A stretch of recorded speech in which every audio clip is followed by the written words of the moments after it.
శ్రీదత్త శరణం మమ. జయ గురుదత్త శ్రీ గురుదత్త. శ్రీ దత్తపురాణము ద్వితీయ భాగము. సూత మహర్షి ఇలా చెబుతున్నాడు. శౌనకాది మునులారా, బ్రహ్మ కలిపురుషుడికి చెబుతున్న దీపక వేదధర్ముల సంభాషణ ఇలా జరిగింది. అంతా కూలంకషంగా చెబుతాను, ఆలకించండి. వేదధర్ముడు చెప్పిన యదు అవధూత సంభాషణను విన్న దీపకుడు శ్రద్ధగా విని పులకరించిపోయి ఆనందంతో, గురుత్తమ, మీ పాదపద్మాలను సేవించుకునే భాగ్యం నాకు దొరికింది. నేను ధన్యుణ్ణి.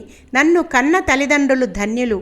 ప్రహ్లాద అజగర సంభాషణ, యదు అవధూత సంభాషణ, ఈ రెండిటికి రెండు అత్యంత మనోహరాలు, నిగూఢార్థ ప్రబోధాలు. అయినా నాకు తనివి తీరలేదు.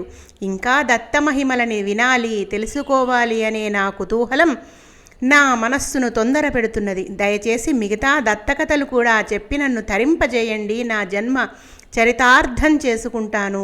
దప్పికతో ఉన్నవాడు మధుర పానీయాలను ఆశించినట్లు నేను దత్తకథామృతాన్ని యాచిస్తున్నాను. అనుగ్రహించు గురుదేవా అన్నాడు. నాయనా దీపక, ఈ దత్త కథల పట్ల నీకు ఇంత ప్రీతి కలగడం నిజంగా నీ అదృష్టం. జనన మరణాలతో సంబంధం లేని ముక్తి నీకు లభిస్తుందిగాక. దత్త కథలలో అద్భుతమైన సుమతి వృత్తాంతం ఉన్నది. అది చెబుతాను విను. సుమతి వృత్తాంతం. అనగనగా ఆర్యావర్తంలో పల్లెటూరు. ఆ ఊళ్ళో ఒక బ్రాహ్మణుడు, వేదాంగ పారంగతుడతడు. సర్వసద్గుణ సంపన్నుడు, సర్వ సౌమ్యుడు, శాంత స్వభావి. ధర్మపత్ని సమేతుడై యజ్ఞయాగాది క్రతువులను నిర్వహిస్తూ ఆచరిస్తూ ఉండేవాడు. కానీ ఎంతకూ వారికి సంతానము కలగలేదు. ఇక మన బ్రతుకులింతే, ఈ తనువు ఇలా రాలిపోవలసిందే అని దిగులుతో ఉన్న నడివయస్సులో ఉన్న వారి కలలు ఫలించి ఆమె కడుపు పండింది. 10 నెలలు మోసి పండంటి మగబిడ్డను ప్రసవించింది. బంగారు మేని ఛాయతో, దివ్య తేజస్సుతో, సౌందర్య రాశిలా ఉన్నాడు ఆ పిల్లవాడు. రోజులు గడుస్తున్న కొద్దీ ఆ బిడ్డడు అంధుడని, చెవిటివాడని, మూగవాడని ఆ తల్లిదండ్రులు గుర్తించి బోరున విలపించారు. అవిటివాడైతేనేమి, కొడుకైతే పుట్టాడు, అంతే చాలు అనుకుని గుండెలు రాయి చేసుకుని బ్రతుకుతున్నారు. అల్లారు ముద్దుగా ఆ పిల్లవాడిని పెంచుకుంటున్నారు. సుమతి అని నామకరణం చేసి సంబరపడ్డారు. ఏనాటికైనా అతడు ఆరోగ్యవంతుడవుతాడనే ఆశతో ఎదురుచూస్తూ జీవితం గడుపుతున్నారు. కానీ అది అడియాసే అయ్యింది. ఏ చైతన్యం లేని జడ పదార్థంలా సుమతి ఎదుగుతున్నాడు. 8 ఏళ్లు వచ్చాయి. వయస్సునకు తగిన బుద్ధి వికసించలేదు. కానీ ముఖ వచ్చస్సు మాత్రం అత్యద్భుతంగా ఉండేది. ఉపనయనం చేసి కనీసం గాయత్రినైనా జపిస్తే ఫలితం కలుగుతుందని అతని తండ్రి ఆశపడి ముహూర్తం ఏర్పాటు చేసి ఒడుగు జరిపించాడు. చెవిలో గాయత్రి మంత్రం జపించాడు. విన్న అలికిడి ఆ బిడ్డ ముఖంలో కనిపించలేదు. తండ్రి గాంభీర్యమంతా సడలిపోయింది. అయ్యో నాయనా, ఇంత జడుడుగా ఉన్నావేరా అని బిడ్డని గుండెలకు హత్తుకుని భోరున విలపించాడు. బిడ్డలు లేనంతకాలం అదొక్కటే దిగులు. ఇప్పుడు నిన్ను పెంచి పెద్ద చేయడం అనుక్షణం మాకు అగ్ని పరీక్ష అంటూ దుఃఖించాడు. ఏ జన్మలో ఏ పాపం చేశానో ఇలాంటి బిడ్డను భగవంతుడు అనుగ్రహించాడని, ఇది ఒక పరీక్షే అని ఆ దంపతులు ఒకరినొకరు ఓదార్చుకుని దుఃఖిస్తున్నారు. ఒకరోజు సాయంకాలం సంధ్యను ఉపాసింపజేసి 9 ఏళ్ల సుమతిని ఒళ్ళో కూర్చోబెట్టుకుని, తనయ, ఉపనయనం చేశాను. వేదాధ్యయనానికి నీకు వయసు వచ్చింది. గురుకులంలో వేస్తాను. గురుసేవ చేస్తూ చదువుకో. బాగా వివేకాన్ని సంపాదించు. వయస్సు వచ్చాక, వేదాధ్యయనమయ్యాక అనువైన సంబంధం చూసి నీకు వివాహం జరిపిస్తాను. గృహస్థాశ్రమం ధర్మబద్ధంగా నడిపి సత్పుత్రులను పొంది వారికి నీ బాధ్యతలను నెరవేర్చి వానప్రస్థాశ్రమం స్వీకరించి ఆ తరువాత అనుబంధాలన్నీ తెంపుకుని సన్యాసం పుచ్చుకో. ఆ దీక్షతో నీకు ముక్తి లభిస్తుంది అన్నాడు. సుమతి అంతా శ్రద్ధగా వింటున్నాడు. అతనికి అన్నీ తెలుస్తున్నాయి అనే భ్రమతో పాపం ఆ పిచ్చి తండ్రి ఇంతటి బోధ చేస్తున్నాడు. సుమతి మాత్రం ఉలకలేదు, పలకలేదు. అసలు అతనికి వినిపించిందో లేదో కూడా తెలియదు. తన పుత్రవ్యామోహానికి తానే దిగులుపడి కళ్ళల్లో నీళ్లు కుక్కుకున్నాడు. పాపం ప్రతిరోజు ఈ తంతు ఇలా జరుగుతూనే ఉంది. ఒకనాటి మధ్యాహ్న సమయాన సుమతి హఠాత్తుగా మాట్లాడాడు. తనను తానే నమ్మలేనంతగా ఆశ్చర్యచకితుడై వింటున్నాడు తండ్రి. తండ్రి, మీరంటున్న వేదాలు, శాస్త్రాలు, కళలు, కావ్యాలు ఇవన్నీ నేను ఎన్నోసార్లు అభ్యసించాను. ఇవి ఏమీ నాకు కొత్త కాదు. గుడ్డి, మూగా, చెవుడు, జడుడు అనుకున్న కొడుకు ఇలా మాట్లాడడమేమిటి అని ఆశ్చర్యపోతున్నారు కదా. ఇందులో ఆశ్చర్యమేమీ లేదు. నా కథ చెబుతాను విను. ఇంతవరకు నేను కొన్ని వేల జన్మలు ఎత్తాను. అవన్నీ నా కళ్ళ ఎదుట బొమ్మలుగా కనపడుతున్నాయి. ప్రతి జన్మలోనూ జరిగిన ప్రతి విషయం నాకు జ్ఞాపకముంది. ఎందరెందరో తల్లిదండ్రులు, ఎందరెందరో బంధుమిత్రులు, ఎందరెందరో భార్యాపుత్రులు, లెక్కగట్టి చెప్పడం ఎవరికీ తరం కాదు. ఎన్నెన్ని సుఖాలు, ఎన్నెన్ని దుఃఖాలు, ఎన్నెన్ని అనుభవాలు, ఎన్నెన్ని అనుభూతులు. తలచుకుంటేనే తల తిరిగిపోతోంది. నరజన్మలేనా? కాదు. మృగజన్మలేనా? కాదు. పశు, పక్షి, కీటకాది క్రిముల జన్మలేనా? అన్నీ నేను అనుభవించాను. ప్రతి పుట్టుక ఒక నరకం. మలమూత్ర పంకిలమైన జననీ జఠర నివాసం. శైశవ, బాల్య, యవ్వన, కౌమార, వార్ధక్యాలలో సుఖదుఖాల వెలుగునీడలు స్వయంకృతాలు, పరాకృతాలు అన్నీ చాలా రుచి చూశాను. భృత్య జన్మల్లో కృంగిపోయాను. రాజజన్మల్లో విర్రవీగాను. పిరికి పందగా పారిపోయాను. మహాశూరుడిగా విజృంభించాను. దరిద్ర, ధనిక, చోర, కిరాతక, జూదరి జన్మలు ఎన్నో ఎత్తి వంచాను, వంచబడ్డాను. త్యాగిగా కీర్తించబడ్డాను, లోభిగా నిందించబడ్డాను. సర్వాంగ సౌందర్యాలు, అంగవైకల్యాలు అన్నీ గుర్తున్నాయి. అవన్నీ కలిగించిన నిర్వేదంతో, వైరాగ్యంతో ఈనాడు ఇలా జడపదార్థంలా మారిపోయి మీ ఇంటిలో జన్మించాను. పూర్వజన్మ స్మృతి లేకపోవడం నిజంగా మానవుడి వరం.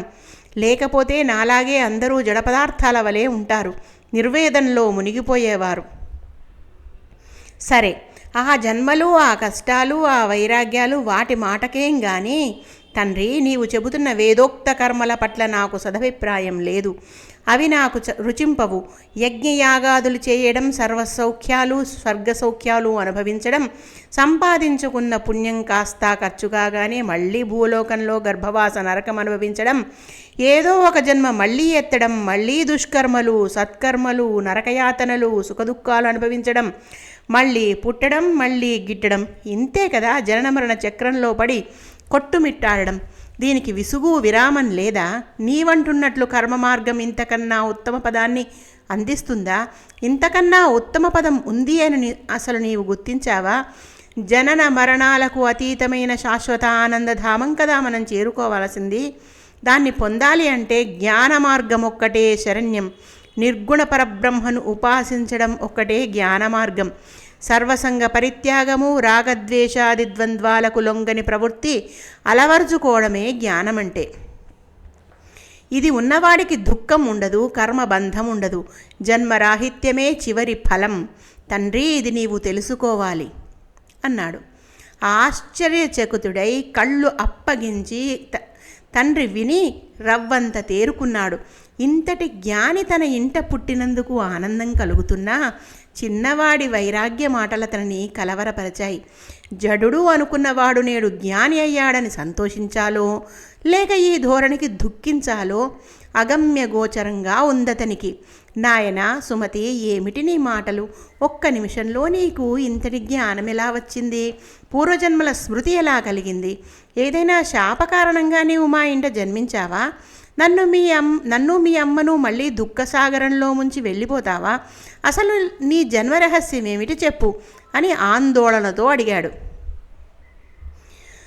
వేదాంగాలు అభ్యసించిన తండ్రి పుత్ర వ్యామోహంతో అలా రోధిస్తూ ఉంటే సుమతికి నవ్వొచ్చింది. అతడిలా అన్నాడు. తండ్రి, నీకు పుత్రుడిగా జన్మించడానికి ముందు చాలా శాస్త్రాలు అభ్యసించాను. ఆ ఇంటికి వచ్చే పోయే సాధు సజ్జనులతో నాకు సాంగత్యం కలిగింది. వేదాంత చర్చలు అనేకం చేశాను. ముక్తి మార్గాలు తెలుసుకున్నాను. జ్ఞానం ఉదయించింది. అంతరంగం నిండా వెలుగు నింపుకుంది. ఏకాంతవాసంలో చాలా కాలం గడిపాను. నా నియమనిష్టలు పరిపక్వ దశకు వచ్చే సమయంలో బ్రహ్మ సాక్షాత్కారం లభించే సమయంలో ప్రమాదవశాత్తు మరణించాను. యోగశక్తి కారణంగా అప్పటి నుండి నాకు పూర్వజన్మ జ్ఞానం కలిగింది. నేను చేసిన జ్ఞానదానాల ఫలితంగా 10,000 పూర్వజన్మల్లోని అన్ని విషయాలు నా ముందు నిలిచాయి. నిర్వేదంతో సంగాతీత ద్వంద్వాతీత స్థితి కలిగింది. దీనినే ఈ జన్మతోనూ కొనసాగించదలచాను. అప్పుడు ఆ జ్ఞాన మార్గాన్ని విడిచి నీవు చెబుతున్న కర్మ మార్గాన్ని ఇప్పుడు నేను అవలంబించలేను.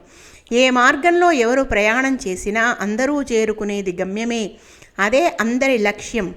నా మార్గంలో నేను గమ్యం చేరుకుంటాను. అందువలననే ఈ జడస్థితి. కాలం వృధా చేసుకోకూడదు కదా. ఈ శరీరానికి ఏ క్షణంలో ఏం జరుగుతుందో ఎవరికెరుక. కనుక ముక్తి లభించే వరకు అనుక్షణం ఆత్మానుభవపరుణ్ణై తదేక దీక్షలో గడపడం నా దృఢ సంకల్పం. నేను నీ ఇంట పుట్టాను గనుక పితృరుణం తీర్చుకోవడం నా ధర్మం. జ్ఞానదానం చేసి రుణ విముక్తి పొందుతాను. తండ్రి, నీకింకా ఏమైనా సందేహాలుంటే అడుగు అన్నాడు. క్రిందటి క్షణం వరకు జడుడుగా ఉండి ఇప్పుడు ఇంతటి జ్ఞానిగా ప్రసంగిస్తున్న కొడుకు ఆ తండ్రి కంటికి మహాయోగీశ్వరుడుగా కనిపించాడు. హిమాలయ శిఖరంలా గోచరించాడు. సుమతికి తాను పెట్టిన పేరు సార్థకమైందని సంబరపడ్డాడు. కుమారా, నాయనా, ఇంతకీ ఇప్పుడు నీ కర్తవ్యమేమిటి చెప్పు. నేను ఈ జన్మ పరంపరలలో ఇలా మునిగి తేనవలసిందేనా? దీనికి విముక్తి ఏమిటి? దయచేసి తెలియజెప్పు అని కన్న కొడుకుతో మాట్లాడుతున్నానన్న చనువు, మహాజ్ఞానితో మాట్లాడుతున్నానన్న బెరుకు తండ్రి స్వరంలో వినిపించాయి. సుమతి ముసిముసి నవ్వులు నవ్వుకుంటూ తండ్రితో ఇలా అన్నాడు. తండ్రి, నా మాటల మీద నీకు నిజంగా గురి కుదిరింది కదా? అయితే చెబుతాను విను. ఈ సంసారము నిస్సారమని ముందు నీవు గ్రహించు. ఆ తరువాత ఆలస్యం చేయకుండా గృహస్థాశ్రమాన్ని వదిలి వానప్రస్థం స్వీకరించి అమ్మతో సహా అడవులకు వెళ్ళి భగవద్ధ్యానం చేసుకుంటూ నిస్సంగత్వం అలవరుచుకో. ఆ పైన సన్యాసం స్వీకరించు. క్షేత్రజ్ఞ విలువలను గుర్తించు. ద్వంద్వ ప్రవృత్తిని జయించు. ఏకాంతవాసంతో యోగాభ్యాసంతో అంతరేంద్రియాలని నిగ్రహించు. భిక్షాటనతో దేహాన్ని నిలుపుకుంటూ నిరంతరం జాగరూకుడవై యోగ మార్గాన పయనిస్తే ఆత్మబ్రహ్మైక్యాన అనుసంధానం కలుగుతుంది. అనుసంధానం కలుగుతుంది. భవరోగాలన్నిటికీ అదే దివ్య ఔషధం. జనన మరణాల చక్రం నుండి బయటపడే సాధనం ఇదే, మరొకటి లేదు. యోగ మార్గాన ప్రయాణం చేయడమే శరణ్యం. ఈ క్షణంలోనే నీవు దృఢంగా సంకల్పించుకో అన్నాడు. నాయనా, నా కళ్ళు తెరిపించావు. ఈ సంసారము నుండి బయటపడాలి అనుకోవడమే తప్ప బయటపడే మార్గం తెలియక ధైర్యం చాలక కొట్టుకుంటున్నాను. దారి చూపించావు తండ్రి, ధైర్యం కలిగించావు. జన్మ పరంపరల సుడిగుండం నుంచి తప్పించే యోగ విద్య నాకు ఉపదేశించు. భవ దావాగ్నిలో మాడిపోతున్న నా అంతరంగానికి బ్రహ్మజ్ఞానమనే జడివానతో ఉపశమనం కలిగించు. అవిద్య కృష్ణసర్పం కాటువేసి మూర్ఛపోయిన నన్ను నీ మంత్రోపదేశంతో బయటపడేయి. ఇల్లు వాకిలి, ఇల్లాలు, బిడ్డలు, ధనధాన్యాలు ఇలా 1000 పాశాలు ముడివేసుకుని గిలగిలా కొట్టుకుంటున్నాను. యోగ విద్య అనే ఖడ్గంతో నా బంధనాలను ఛేదించి స్వేచ్ఛ ప్రసాదించు. తండ్రి, యోగాభ్యాసానికి కావలసిన పరిణతి నీకు లభించింది. తప్పకుండా ఉపదేశిస్తాను.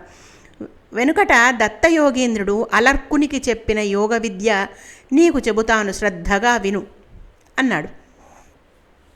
నాయనా కుమారా, నువ్వు బోధించే యోగ విద్యలో ఈ అంశాలు వస్తాయో రావో, మళ్ళీ చివరలో ఈ సందేహాలు గుర్తుంటాయో గుర్తుండవో అని అందుకని ముందే అడుగుతున్నాను. దత్తయోగేంద్రుడెవరు?